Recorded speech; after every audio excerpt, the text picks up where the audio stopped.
Estamos iniciando mais um programa Direito em Foco pela Docmo TV.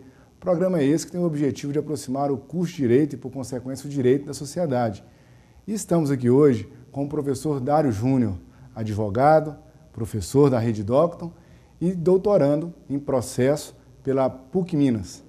Professor Dário, é um prazer tê-lo novamente aqui e o senhor aqui com certeza vem para poder tratar de um tema muito interessante, que são os desafios do direito. Em um outro momento, o senhor esteve tratando dos rumos do direito. E o objetivo de tratar agora dos desafios é justamente em razão do momento que a gente vive na sociedade. Há alguma expectativa especial da sociedade em relação ao direito? Professor Oscar, eu primeiramente gostaria de agradecer o convite para, mais uma vez, participar do programa Direito em Foco, dessa vez, dessa retomada do programa. E quando o senhor me fez o convite e falou que o tema seria esse, os desafios do direito, eu me pus a pensar um pouco, a refletir sobre essa perspectiva. E cheguei a uma conclusão que pode ser o início de novas reflexões, de novos desdobramentos em termos de pesquisa, em termos de debate. Eu acho que o grande desafio do direito hoje, em se tratando de direito brasileiro, do nosso contexto nacional aqui, é assegurar o regime democrático, é proteger a democracia. Eu acredito que há uma relação muito próxima entre direito e democracia, a partir do momento que a Constituição estabelece que a República Federativa do Brasil se constitui como um Estado democrático de direito, ou seja, é democrático porque é de direito porque é democrático. E é um assunto recorrente, por exemplo, dentro da academia, que é a nossa faculdade. Exato. Encontros como esse para poder tratar justamente de assuntos que a sociedade, de um modo geral, está tratando. E quando a gente vê, por exemplo, as manifestações, a gente vê alguns posicionamentos de diversas áreas, por diversas pessoas e instituições, a gente tem que perceber que o que assegura essa condição é o próprio direito. E às vezes a gente percebe que algumas falas são no sentido de simplesmente descartar a importância, desqualificar a ordem jurídica do próprio direito. E essa expectativa, talvez, da sociedade, de que o direito muitas vezes não cumpra com o seu papel, ela não pode ser simplesmente olhada por esse foco só, em razão dessa perspectiva de proteção que o direito nos permite.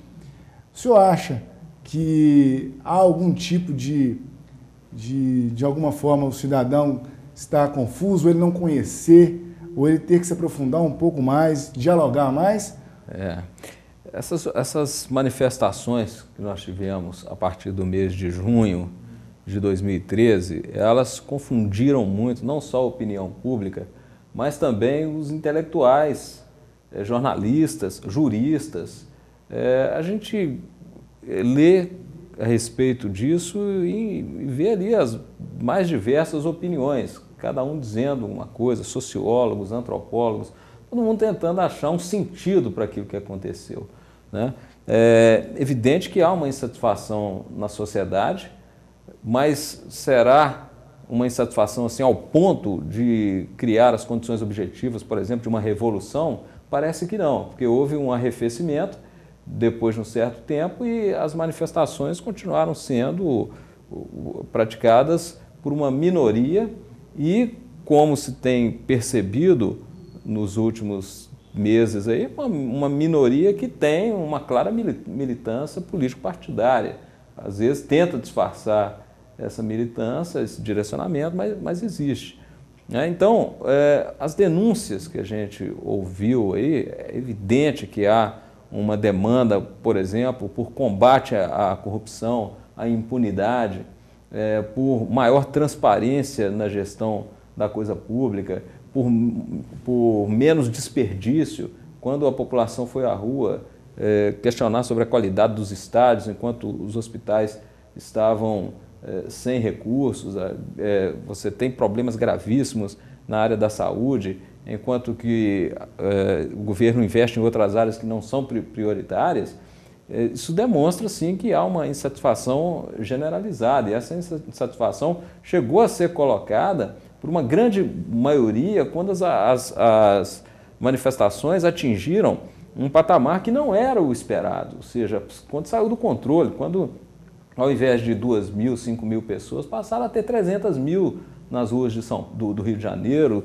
200.000 nas ruas de São Paulo, em Brasília, com gente até pisoteando a cúpula do Congresso Nacional. Então a coisa chegou a fugir um pouco do controle. E nesse momento o discurso era combate à corrupção, tanto que a PEC 37 foi derrubada nesse período por uma pressão das ruas, combate à corrupção, maior eficiência na gestão pública, maior transparência, menos impunidade, né, com relação àqueles que desviam recursos públicos. Então, esse foi um momento em que houve uma certa pauta de reivindicações num determinado sentido, que passou também.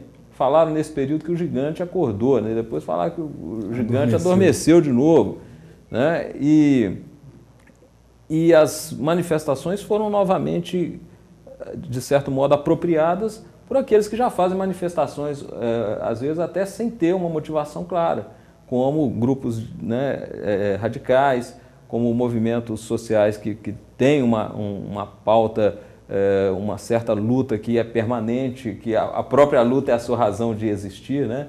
Eu falo aqui, por exemplo, do movimento Sem Terra. Se der terra para todo mundo, acaba o movimento. Então é ideal para o movimento que sempre haja pelo menos esse conflito virtual, né, que talvez não seja um conflito que na prática tenha relevância para o país, mas que ele precisa ser alimentado, né? Preciso alimentar uma demanda, é preciso conseguir novos seguidores e é preciso ter essa organização ativa porque ela responde a uma parte de uma luta política, né?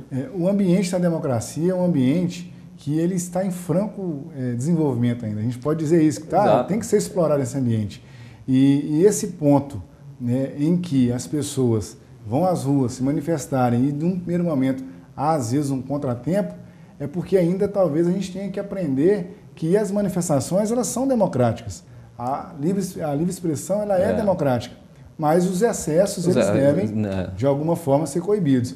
Tanto os excessos dos órgãos do Estado, quanto os excessos de algumas facções dos manifestantes, né? Eu queria só pedir um breve intervalo para a gente voltar nesse assunto com mais tranquilidade.